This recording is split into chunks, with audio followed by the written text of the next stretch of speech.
everyone. Thanks for joining on to Scoring Equitable Hires panel broadcast. This is something that's always been near and dear to me, but now that I'm in the position that I am, which is hiring talents both on and off the field, even more so now, has been something that thankfully I've had the privilege of being able to pick Chris's head, who he lives like 15 minutes away or stationed 15 minutes away, so I bug him quite a bit.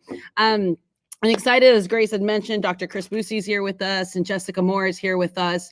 Their industry and knowledge expertise, please drop questions in the chat as we go along. This is going to be a very conversational style. Yes, we have a couple of questions that we know you already are going to have, and their wisdom is going to be very enlightful for this, because we're not at the point, and I think for many of us who've been in this industry, especially those who are diverse individuals, we're at this point where it's not just because it's the right thing to do from a moral standpoint, but because it's just technically the right thing to do from a quality and an execution standpoint. So when we always have those conversations about toolkits and, this is right and et cetera, the actual question we need to start applying is now, how do we apply it, and in what manner and form and system do we apply it? So I have Chris and Jessica here with us today to be able to kind of deliver it, because I know I have questions too about how do I go about this not just properly, but make sure that we are not creating what might have been institutional norms that have created a barrier to access to the sporting industry here specifically. So as kind of mentioned, Dr. Chris Boosie is the VP of DEI and Community Impact at the United Soccer Leagues, USL. He focuses on the ecosystem both internally and externally.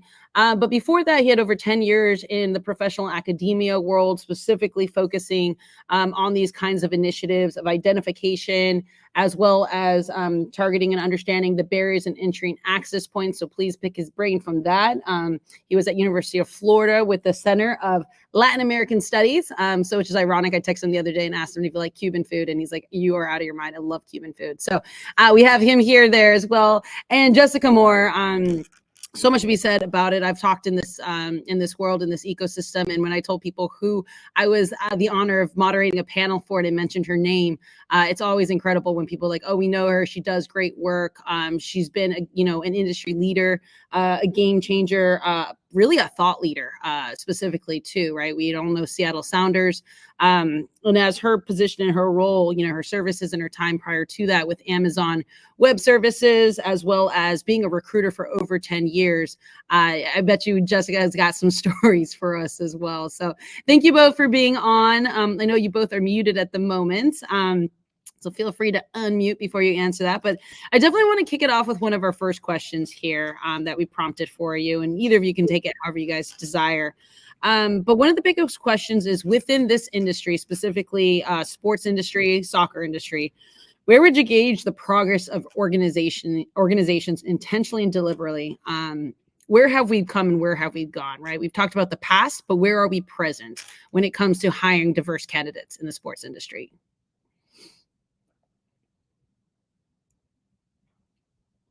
And I can always pick one of you guys. Jessica, would you like to get us started? Sure, Chris, I will. And I just say I'm very excited. Chris and I met last year in New Mexico. We are part of a cohort called Play Proud, and it's really focusing on making soccer an inclusive sport for all. Focusing our work, a lot of interesting information that can be applied to any community member, but we are focused on LGBTQ. So when I saw that Chris was on the panel too, I was like, oh, okay. My nerves went down a little bit. I know him. Wonderful. I appreciate all of his work. And so excited for that. I just wanted to mention that. Likewise. Yeah. So I think what's interesting is there is always more work to be done. You need to be intentional on the details. And so I feel like there's a lot of dialogue around, how do we not kind of perpetuate this male domination subconsciously redirecting people and not having them apply for positions. And so I think it comes down to the details, and there's a lot that we need to work together with of kind of knowledge share. At MLS, we have a really strong HR leadership group We are looking at, we have different kind of email distribution lists. We're bouncing ideas off of each other. We came together in Nashville, and really it's about that kind of, what do you do here? How are you thinking about this? But I go back to words matter. And in job descriptions specifically, we need to all get away from kind of male dominated words, kind of throwing the kitchen sink into a job description, because there is that stat out there that men will apply to 100% of the positions, where women and people of color will not. They will only apply if they meet like 60% of the requirements. And so I think we need to be really intentional in what those job descriptions are saying and elevating. So, because that's the first step. That's really the first kind of view of an organization for a job seeker. So what you're putting in there really matters. We've taken out unnecessary requirements around education, because that can be a barrier. We are looking at currently right now, I feel like we have this blanket statement of must have a flexible, you need to work holidays and weekends and this and that. Well, that can create a barrier for people. They might already roll themselves out of, I can't be that flexible. So we're looking at making sure that we are actually intentional, and we're not just like throwing this out there, but we're looking at those details. We also run all of our job descriptions through in Teamwork. You can get this platform that will actually gauge if kind of the language in your job descriptions. There's also a platform called Textio. So I do that just to kind of run and make sure that we aren't subliminally putting it out there that, we are kind of creating more barriers. So I think that's kind of my first take, is there's a lot that people have been really intentional about, but there's more work to do. And I think it really starts with that and the employment brand that you put out there. And that's a big focus for us this year as well. Yeah, I think that's a great start, Jessica. And, just to add, the question really, it asks us to think about intentionality. And that's extremely key here. And you talked about the writing of job descriptions, engaging in a degree of gender decoding, as well as making sure that job descriptions are written inclusively. And you have to be intentional about that. So that requires any search panel, any search team, I think before the job is even posted, to kind of come together and strategize about what they want for this role and how they can create an inclusive job description to make sure that they are hiring for their needs as well as for their culture, their purpose, right? And you want individuals who are going to come in and who are going to, in many ways, not just, you kind of want to break away from the fit mindset, and you want people who are going to push the organization, right? And that's not always someone that's necessarily a neat fit. There are three other things that, came to mind for me with regard to this question. I think when we look at organizations in soccer, both at the league as well as the club level, I think the desire to diversify the organizations is there, but the know-how doesn't always exist. And these are things that you can always turn over to a toolkit either, because our communities are distinct and different. And so this is where the knowledge sharing component comes in that I think Jessica spoke of, but it's important to nuance the knowledge sharing, I think, with frameworks. This is the old professor in me. So I think a lot about targeted universalism. And when we talk about diversity and hiring, in particular for both women as well as BIPOC communities, we can take either a universal approach or a targeted approach. And the thing with the universal approach, we don't always get the outcomes that we want because we're writing our policies and our processes to be extremely universal.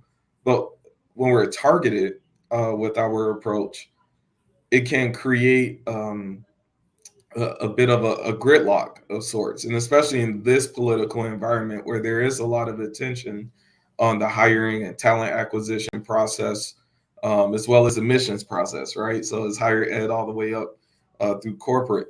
But if we're able to look at things from the lens of targeted universalism, bringing those two frameworks together to understand our communities, to understand our business needs, to ensure that our hiring process is designed to reflect our modern consumer community, as well as our communities in general, just from a moral and ethical standpoint. Targeted universalism provides us with a framework for doing so. Disrupting bias is extremely important, as we talked about with the writing of the job descriptions, but disrupting bias with our networks as well. One of the things that's really unique when you look at the sport world is sometimes you could look at a front office and you can create those linkages very easily. You can see individuals who went through the same MBA program or same undergraduate degree program. You could kind of trace that tree a bit. And we want to be able to disrupt bias in that sense as well. And then, I think my third challenge to organizations that are trying to be intentional in this space is always ask the question, do we cherish diversity or are we managing diversity? And what I mean by that, when it comes to especially women and BIPOC communities, we're oftentimes tracing numbers, right? We're creating targets. And these are things that by default, we don't do in particular for white men in sport as well as across other industries. And that's where the managing diversity piece comes in, is when we're constantly keeping track as opposed to really cherishing diversity and really integrating diversity into who we are at all stages of the process, from hiring to onboard to building in retention mechanisms, as well as career path and opportunities for individuals. Oh man, you hit me with that cherishing or managing diversity aspect of it, right? Because, and I'm just going to kind of put myself in this situation. I'm a huge advocate for equity for all, understanding that there's not many people who look like me at the positions that we're at presidents of professional franchises, not just in soccer, but in any other, right? But, me trying to be intentional and deliberate, I put the example of Chris and I, like me contacting, reaching out to him saying, I'm looking for this. I'm actively championing these things. I'm like on fire for this. I'm like going out with like my sword blazing for this. And I'm still struggling in finding some of these candidates. And I think you both hit it on the head. I know when I put the job descriptions together personally, I'm just gonna put myself on the sword because I know other people have the same things. I put like detailed job descriptions. I poured my heart into them, but I put a lot into them. And I think, Jessica, you hit it on the head of like, what are we putting in our job descriptions? And could that scare someone? Yes. I'm always kind of the mindset I'd rather everyone know what they're walking into, which is a brand new startup professional franchise. But I do now, it's one of those things in retrospect. It's like, did I scare qualified candidates? And I know I potentially scared one because I knew her from the community and someone told me, and then I said, just apply, damn it. Like, just apply, right? Like, let's have that conversation first, because her fear may not be necessarily a fear that exists. One of the questions you did have, Jessica, if you could answer, is what are examples of male dominating language on a resume? And I'm kind of there. I know we can Google, et cetera, but in the sports industry specifically, what are examples of male dominating language that would prevent women of those diverse nature from not applying because of it? Yeah, I mean, I think it really is just making sure that you have the balance, but some words are, and some words you can't really get around, like driven, initiative, competitive. Well, we're in sports, it's going to be competitive. But it's just the awareness of what those words could be doing. And again, it's not like maybe there's one word that's like, ooh, and that's the only reason why they're not applying, but it's the culmination of everything. There's other words like, I've seen everything from like rock star to, it's just, again, it's what are those words that you just need to be aware of, that in the grand scheme of things, I'm looking for like a neutral, it doesn't need to be feminine targeted, but what is a kind of neutral, so we're not heavy loading these masculine words, but those are some examples. But it is just interesting in the grand context of like all job descriptions. And what I say too is, you really, I think people are so hesitant, like, oh, I don't know if I should apply. It's still the process. Like, you are as much evaluating the organization, the club, as the club is evaluating you. And the first step is to have that conversation so you can get more information to determine if you want to do that. And so I think I myself, even for my role, I came in at a director level. I read that job description, and I've told my manager this, my SVP. I had to go to one of my mentors and be like, can I do this? Like, can I do this job? And like talk myself into it. So I've been there. And my advice is like, just throw your hat in the ring and start the process. Don't talk yourself out of it because you don't even know all the information. But again, it's going back to being deliberate and intentional as leaders and HR professionals and just members of the entire organization, of how you put out, kind of what it's. That first step is usually that job description. The Chris, you had mentioned something about, all right, we talked about cherishing versus managing. Can you give us an example of, or one or two examples of application that an organization can do, or a company or club that cherishes diversity? Because I think you hit that on the head. Sometimes we look right at our front of office pictures, or front of staff pictures, or whatever, and you're like, all right, there's definitely no mix here between whether it's gender, skin tone, like all of that stuff. And then you're right, like to us, that goes to managing diversity versus cherishing it and attracting that kind of talent to come to your place. Yeah, on the application piece, I think is very organic, is one of those things that I don't think always has a strategy, but of course it can be boosted by a strategy, right? So I'll just give you an example of several clubs that I'm working very closely with who are very intentional about leaning into diversity. And again, they're not doing so from a management perspective, but from an organic lens. And so what they're doing is they're benchmarking against their community, just starting off there. So they're understanding our player pool looks like this. The community that we're embedded in looks a certain way.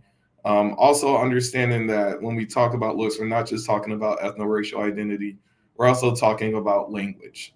We're talking citizenship. We're talking, the various kind of intersectional components and social factors that make up a community.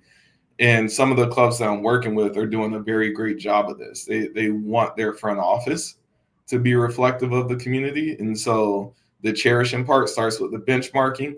It leads into the hiring because they want people who can speak to the community, who can understand the needs of the community, who can reflect the community, and who can help the organization when the organization has a particular, I would say, demographic chasm between those who might be in charge of more influential roles within the organization and the community, about ensuring that we're career pathing or hiring people directly into roles of influence to be able to bring in those community perspectives. And so from an applied standpoint, I'll just use one of our clubs as an example. New Mexico United, I think, does a great job of this. If you look at their broadcasting team, you look at their broadcasting process and procedures, dual language broadcast, bilingual speakers. When it comes time to hiring their coaching staff, down from the first team to the academy, they're making sure that there are individuals on their staff who, again, reflect their communities and their player pools. And that just comes across organically, right? Like, it's not something that you have to promote or put on a flyer or manage or count. It's just a part of their ethos and who they are. So I think that would be kind of an example of what it looks like in an applied context.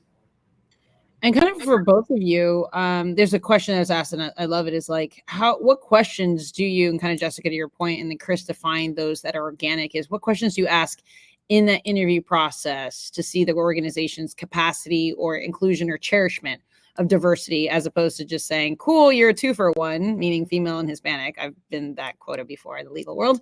Like, what questions would one ask to get that genuine response to it?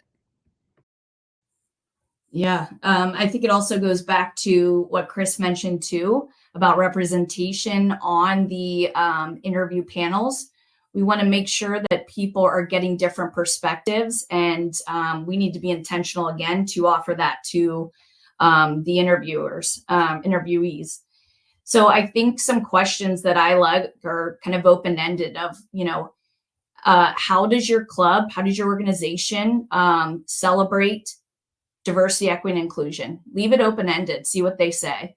I think it's making sure that you're also doing your research, looking kind of at the leveling of who's in what positions, and especially in the role that you're going into, the team that you're going into, and asking some targeted questions there. I think it really is making sure that you're taking the time to evaluate that what is important to the club is aligns to what you're excited about. That's one of the reasons why I joined Sounders. Their 4 pillars are what I believe, and I was excited that I could actually contribute to in my work. And so asking them questions of where do you see challenges and where do you want to go from here? I think that the thing is, this is always going to be something we all need to continue to work towards. You're not going to like hit it and be like, we're good, we're done. So what are they continuing to do to develop, promote, recruit, celebrate, onboard? Like asking those specific questions, leaving them a little open-ended, will get you some answers, and you can go from there. But I think it really is making sure you're asking that direct question. Chris, anything else? Yeah, with that. I think you said it wonderfully. Asking those critical and pointed questions. Sometimes they might challenge the organization a bit, but that's okay. I think the career pathing piece is especially crucial when you look at sport, and if you just kind of take a scope of the overall landscape, you see a lot of what we call bottleneck diversity programs, where you see BIPOC individuals. What's that? I think we're like bottleneck diversity, yes, and I'm like, what does that mean? Everyone else is thinking that. Break that down too. Yeah, so those are entry level programs where you see BIPOC communities and women provided pathways into sports, but oftentimes it's in very entry-level roles. And there's not always a lot of clarity in terms of how someone can progress, or even what that timeline looks like for people to progress in, within the organization or within the sport at large into more advanced kind of leadership roles, if that's something that they aspire to. And so I think really getting an idea of what promotion policies and processes look like for your organization, and getting a read on that from an equitable and equity standpoint is extremely key. So if your organization says, we promote individuals once a year, but when you look at the numbers, and you may see white men being promoted 2 times within a specific calendar year frame, and you see that as a consistent pattern and trend, then that might allow for you to discern that there might be some equity gaps present within this organization. And so again, I think just being very clear about that up front in the interview process is extremely crucial. And kind of a bit while we're on this topic, and I know it was a question I kind of posed to you, but I see it like getting 1 million votes. Actually, that's an exaggeration, 7. But still quite a number of votes of saying, how do we even get in the door in the first place? Which I'm going to echo what Jessica said, just apply. I mean, I have job descriptions out there, and I can tell you 1% are women and underrepresented individuals. And the other 99%, probably 5% are qualified. And the other, right, I'm losing track of the numbers right now. What am I at? 94% are people who are not even anywhere close. They definitely took the Kelsey motto to heart, shoot your shot. And they definitely are doing that. Okay. So I never thought Travis Kelsey would teach me anything, but definitely just apply. Because like I said, and kind of what Chris has mentioned, Jessica has mentioned is when we talk about cultural fit, it's more of like what part of the puzzle can you fit, right? There's a beautiful puzzle piece that we're building together. And sometimes that doesn't always necessarily mean you have to do this, this, and this. And so I was happy when Jessica said, like, take off educational standards. I did the same thing, right? You either got it or you don't got it, right? Like a degree can do so much. But there are questions like, how do we get past the initial candidate, component. What advice would you give, as we have a lot of individuals, and yes, we'll go back to organizations and clubs, because we're also, it's with both sides. It's those that are hiring and those who want to be hired are both trying to figure out how to find each other, match make. But for the employees, what advice would you give for them when they're applying, which is on usually Teamworks or some other kind of application system, to ideally get through the front door, whether that's age, right? A lot of experience, but maybe they're older than probably some would expect. And, they feel that might be preventing them from getting these positions, and or race, diversity, education, or it's just also people who want to transfer their skill sets from another industry into sports for the first time. Any tips and advice you'd give the attendees here today? Mm-hmm. Number one, I think it is get involved, build a network around you. There's so many organizations. We partner with Black sports professionals, with Seattle chapter of WISE, and looking at, I go back to sometimes people are super hard workers. They know once they get their foot in the door, they're gonna be good. And it's really that initial thing. So showcase your skill sets in other ways. Being involved in an organization, you oftentimes get access to a network, organizations, and you also can learn kind of behind the scenes. So maybe I don't want to go there. Maybe I do. I'm going to put my efforts here. So I think it's getting involved there. I think it is figuring out who can, because it is so competitive, who can vouch for you. And one of the things I see really in any industry is people tend to reach out to the hiring manager or a leader or an HR professional. But you should be building your network too, of learning. If you want a social media internship, look at who are social media interns right now in the different organizations. Reach out to a sales rep. They have as much access, and we are looking, it's not just me to recruit for the organization, it's every team member. So learning from them, saying, can I take, any chance I can get you for 30 minutes? I'd love to learn about how you got your kind of start in your role. It's not going immediately to that leadership component. It really is kind of leaning into who else can tell you about the organization, because people are excited to share. And I think that's also the messaging of, it's up to everybody to kind of think about what is your role in creating more equity, creating more access, creating more opportunity for people. And it isn't just if you're a manager or you have a certain title, it's everybody. So it's figuring out what kind of genuine networks you can build. And it's through an organization partnership. It might be from a community org. It might be volunteering at an event. Again, I don't want to perpetuate that you need to take part-time jobs, because not everybody can take part-time jobs financially.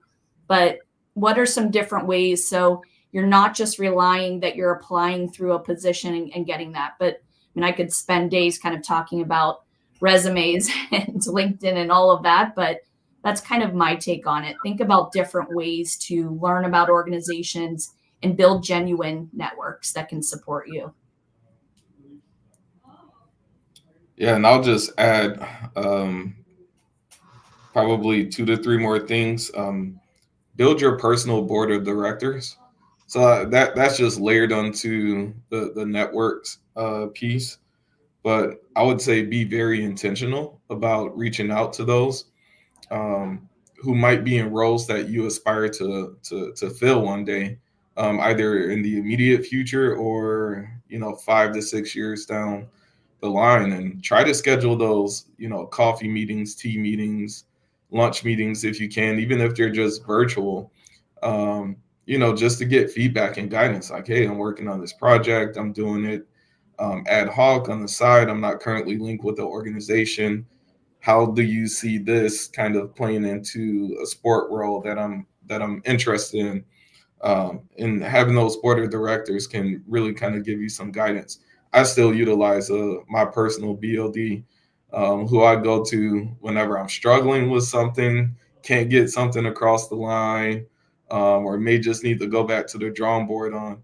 My BLD is there to help me strategically with my role, but also personally, right? Because it helps to have that personal affirmation that I think gives you the energy and the drive necessary to keep going after you're told no, quite a few times. So there's the BOD. I would say try to track trends in the industry through some landscape analyses. It's like, let's say, for example, you're interested in working for a particular league. Go to each of those teams' websites, look at their staffing structure, check out LinkedIn for those teams, look at who's filled those roles in the past for those teams within a particular league, and try to track, again, some of those commonalities that I think may help you to reframe your resume a bit for those roles. And then, my third piece of advice would be don't downplay what you bring to the table. I think sometimes we can get caught up in the, I want the job, and so I'm malleable to the job, and of course you do want to show willingness to grow in that learning agility, but you also bring a very important skill set to the table, and oftentimes that skill set is very unique to the organization. Lean into that. Don't shy away from that because sometimes I think innately we'll downplay it to fit within the culture, or to sound a particular way during the job interview to demonstrate a certain level of expertise. But lean into your strengths and your experiences, and understand what the organization doesn't have that your strength and experience may fit or feel a need for.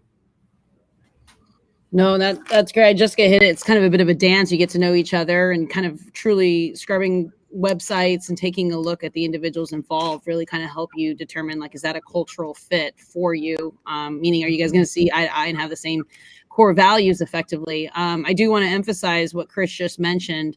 And actually Jessica hit it on the head. Yes, we have women's in soccer, and those relationships that we create through all of our connections through this platform. I just met Susie recently, who's now on the board of directors, and she's an attorney, and I met her through Women's in Soccer. Now we're both board of directors of WIS, right? And stuff and initiatives that we're trying to push. But she had two other organizations. I'm excited about one coming in Tampa, the Black Professionals in Sports, that they're opening up chapter here in Tampa. We went to their kickoff, and it's just incredible individuals. And then Women in Sports and Events, the WISE programs. If you're not tapped into WISE, tap into WISE, because it's industry women in sports and allies who join those organizations. So they're not soccer specific. But to be quite honest, for me to step into this position, me coming from my soccer experience is that on the pitch, which is a great question. Someone just asked. I'm going to parlay here in a second. But my business experience has nothing to do with soccer necessarily. It was legal. It was launching different businesses. It was construction, business, litigation, right? That's not building a professional franchise from scratch. But for me knowing this WISE group very, very strongly, and only knowing that's the tip of the iceberg here in Tampa, I stepped into this role knowing that I had my personal board of directors of individuals that I could name the top 5 effortlessly, who would be there to support me and help guide and make those connections. And, there would be no other way to do this, but with that kind of group of individuals. So yes, definitely, especially, it's such a small industry, get those networks, create them. One, because they're usually really fun people, because they're in sports and they all have what I call an athlete mindset for the most part, those who survive, and we all kind of love what we do. So definitely get those groups together. And like to Chris's point, like scrub and kind of take a look at it. The only, and I would really emphasize, I know someone asked, like, if you're coming in, like, yes, step in, lean into the fact you don't have maybe sports industry knowledge, but you have business knowledge, you have customer service knowledge that might be from a different industry. I know our new ticket operations individual has Disney background experience. Yeah, that's real nice for me, right? Like he's been taught the Disney way, and a little work in sports. But I'm like, give that to me.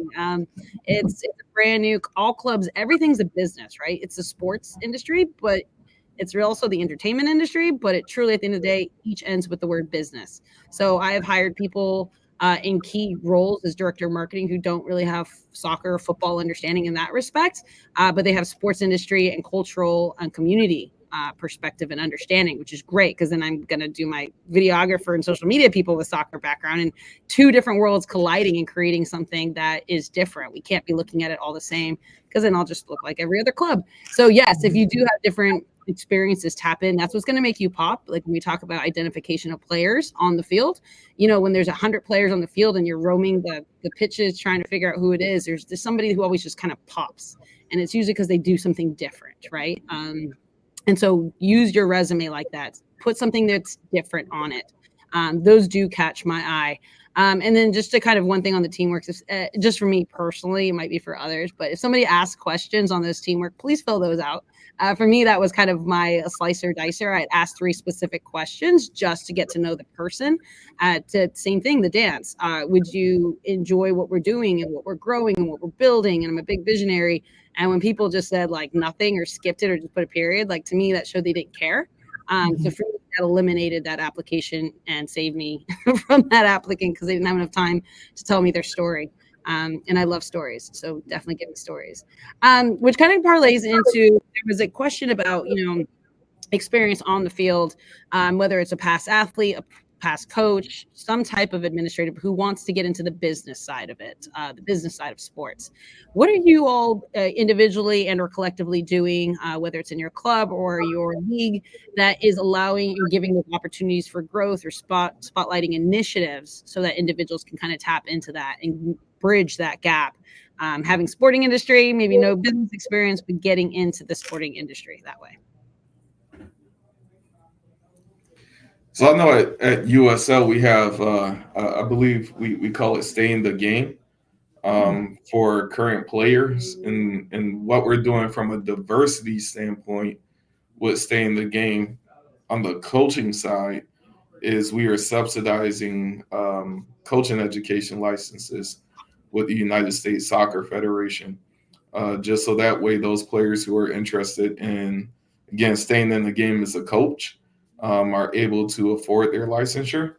And there's an application process to it where we evaluate candidates based on some preset criteria. But just in the past 2 years alone, we've been able to put 9 coaches through our scholarship licensure process.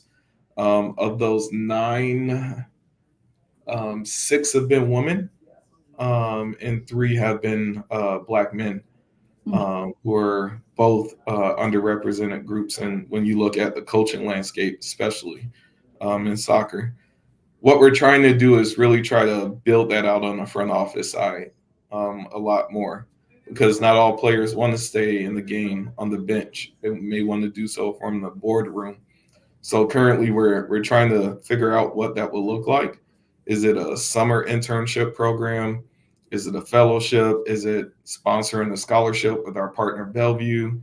We're exploring those avenues strategically, just to make sure, again, that we're not getting stuck in the bottleneck diversity phase of giving people a start with no clear pathway as to where they're headed. So that's kind of what we're doing here at USL internally on that side of the business.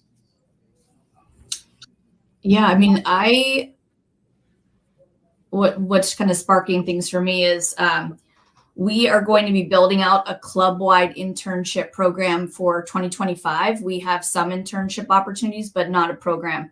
And actually, tomorrow is the first day we're opening our brand new headquarters and training facility, and it'll be the first day that our soccer operations, our players, our front office are under one roof. So I'm excited because it'll be more opportunity for us to think about how we support our players with, what the kind of access to front office, different opportunities within soccer ops. So it's just kind of prompting. It could be a really interesting path to build out to think about when we're building out our internship program for next year. A program that MLS has is different opportunities. One is MLS Advance. They launched it in, I believe, 2022, and it's bringing together underrepresented groups for networking sessions, professional development. My SVP of People and Culture, Aaron Bagley, and our general manager, Craig Weibel, actually attended in Arizona this past year. And so it's everything from previous players, I believe, to people who want to get into coaching, to different front office or soccer operations. So it's a program that's just starting. I could see it evolve too, to think about the players, kind of, how to support them after their career on the pitch. So there's different programs that I think we can continue to build out and be, again, kind of intentional on supporting that from also when they're here. We've have a few team members that are focused on the welfare and well-being of our players. We've created a specific role so that, that can be when they're on the pitch, off the pitch, but thinking about it is huge once their career is done. How do we support after? So I appreciate the question. It's kind of prompting more thinking on my end too of what we can do as a club too. Yeah, the MLS Advanced program is a great program. We've had some of our coaches from USL participate in the program, which is great to see, right? Like different parts of the ecosystem working together, around equity and hiring. I just want to add one more thing. I've been in recent conversations with some club presidents, and what's been very valuable for some players in our ecosystem has been an opportunity to participate in like league-wide initiatives from a player stakeholder perspective. So, for example, I'm building out, or I have built out, a steering committee for a forthcoming initiative, which I'm not at liberty to say right now. But this steering committee, it includes, I want to say we have 3 club presidents, a club owner, a few vice presidents, and then there are 4 player representatives on this steering committee. And so it's providing the players with an opportunity to get like some firsthand experience around like a key social and equity issue in the league and have a voice in driving and steering that work. But also at the same time, they're going to be working closely with owners, with presidents. So there's like kind of, I would call it moving more towards horizontal relationships rather than vertical relationships, because there's something to be said about having players in the same room with owners and presidents and all contributing to a shared mission. And it gives them the experience and the network, right? So who knows, maybe one day in the immediate future when that club is hiring for a VP of strategy or something, they'll remember or recall that experience. So I would say if you're currently playing relative to the question, reach out to your front office staff to see if those opportunities exist within the club or within the league. No, I love it. And I think I've just I'm sitting for the FIFA Diploma of Law courses. And one of the things that they brought up and somebody had asked here is like, what kind of certifications or classes can they take that puts them in an ability to kind of do a forefront? And they talked about FIFA next 90. So the next 90 minutes off the pitch. So it was something I was about to examine as well, but to hear what you guys are doing in Seattle and, USL and this unnamed thing that I have no clue what's happening. And I'm really excited. Like I'm putting my name on that. I don't even know. So probably I just got through saying, man, give me some time. I did that on purpose, Christine. I did that on purpose. I was like, just take groundbreaking this morning. So things, but are there any other, and just for those listening, we got about another 10 minutes for this panel, so pop your questions in. Apologize if I don't get to them. I'm trying to kind of combine them together, and some of the answers kind of have been, so I haven't had to ask the direct questions to it. So pop them in, giving you guys a 10-minute warning like I do my 8-year-old, so I can set her expectations in life. But kind of going back kind of to like all of this, intermingling of it. And I know I'm struggling with this. So if I'm struggling with it, I'm not a case of first impression. But how do we meet, women and individuals of diverse backgrounds? Because the sports world is demanding. My eyes have been very much opened up to the amount of time, right? We talk about hats. Everyone wears like 50 million hats, including ourselves. So we're not immune to it. From the amount of time as well as from the pay, especially when you start in the early beginning stages and building your way up. How do we kind of meet in the middle where the industry doesn't have exorbitant, right? Like pay scales. And I've been running into situations where I've had some great candidates, but they're like, I'm sorry, I can't do the job for X amount of dollars. And I'm like, I know, but I actually don't even have a budget that can hit that. And I'm exactly within industry norm. So how do we, and I personally know sometimes it's not money, right? It could be flexibility of time, a little bit of hybrid work, specifically depending upon what position it is. But what would you guys say is we can find ways from our side to help meet those candidates who would probably revel in this work? It's just a matter of changing our sports industry's perspective, or how we can meet in the middle, because I'm struggling myself with this. Mm-hmm. Yeah, I do think it goes to what you said of like, what is the full package? And we hired last year a new vice president of total rewards. Her name's Ina Nguyen. Well, shout out to I, my peer. And I appreciate that we're looking at, it's all the details, making sure that our benefits actually are supporting our people. The big question was, okay, we've got this brand new headquarters and training facility. Am I expected to be in every day? And I think it goes back to having a flexible schedule, being able to be hybrid, and we are on the front office. We've had the continual conversations of how do we think about on the soccer ops side to give more time off. So it is all of the details that are going to help drive us to have more opportunity for people, so that if it is the full package of, if we can't meet people at the compensation, what are other perks that we can build out that will support them? So they look at everything. And it is talking with each person about, like, again, the individual needs. What would be really impactful to you? And some people might say, to really have, going back to what Chris said, having a clear definition of what success looks like. Or can you support, I want to go after this certificate. Would you all support that? We've been doing a lot this past year for individual development plans, and it is a big lift, but it goes back to having a consistent universal approach, but then individualizing it, because everybody's needs are different. And that can be translated into the recruitment process too. I'm asking people, what is important to you? And we talk about those details.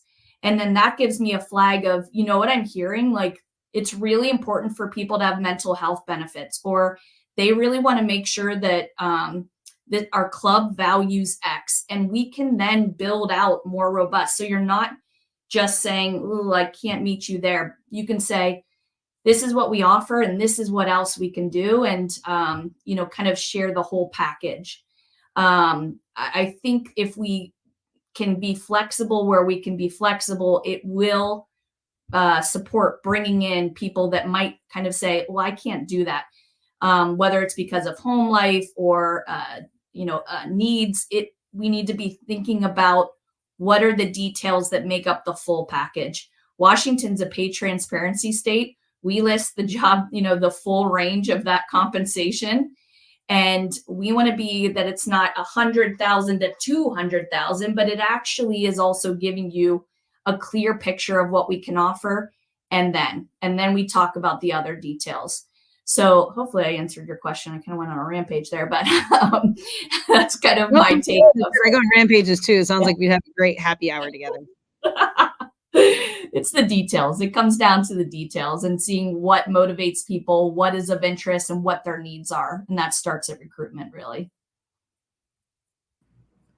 You hit on something. If you are applying for a job, or if you're in the state with, transparency laws regarding equity and salary, definitely look into that. I'm a member of Pro Sport Assembly, so just giving a plug to another organization that's been really great for my personal and professional development. And this has been a part of the conversation of what they call the sport discount. Now, there are some organizations that legitimately are getting up and running and cannot provide perhaps the target salary that may be ideal for you. But there are some other organizations where if you could utilize those transparency laws, and this is where I'm gonna just kind of speak candidly, is like an equity, diversity, and inclusion specialists understanding that women and BIPOC people typically are underpaid in comparison to white men within the organization. This is where I would say, again, ask those critical questions about what does promotion look like? When's the last time your organization has done an equity analysis? And if they haven't done one recently, what are the plans to do so?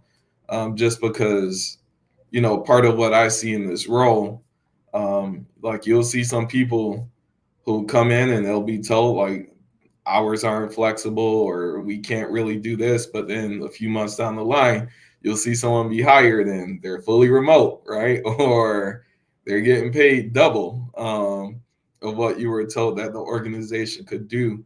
And this is where I just like really encourage us to advocate on negotiating for ourselves and on our behalf. Like don't take less when you know that the bar may be at a particular place. And I know these things are kind of sticky to talk about, but I'm done with the days where we're underpaid and under resourced and being asked to do more as women in BIPOC communities. What, you've never been asked to get the birthday cake on that Friday when the rest of your colleagues? I know exactly where we're going. I'll leave it at that. I know we got 2 minutes. I know. I was like, one more time, I'm gonna squish your face. With us kind of wrapping up here with the next 2 minutes, we talk about and we know that the applicants and the candidates who want to fill these positions are the talents out there, right? The qualities out there. I'm going to correlate it to the referee world I come from, where everyone would say there's no women refs. I'm like, no, there's quite a bit of them. I have statistics on it. It's a matter of we have to find a way to meet them. And I learned even from the bigger side is like you can't hold like a statewide organizational event and expect them to come, because even if you advertise it, they may not come. So from like putting on my club president hat and others in these types of roles, what literally now I just realized I said that, what is like one lasting piece of advice? And Chris, sorry, I'm going to harass you the rest of your life, but what is the one, and Jessica, sorry, you got a new friend. What is the one lasting piece of advice you can give many as to like, what is one core compass point or the north point that we should be focusing on to meet our candidates, the ones that we want to hire at their level?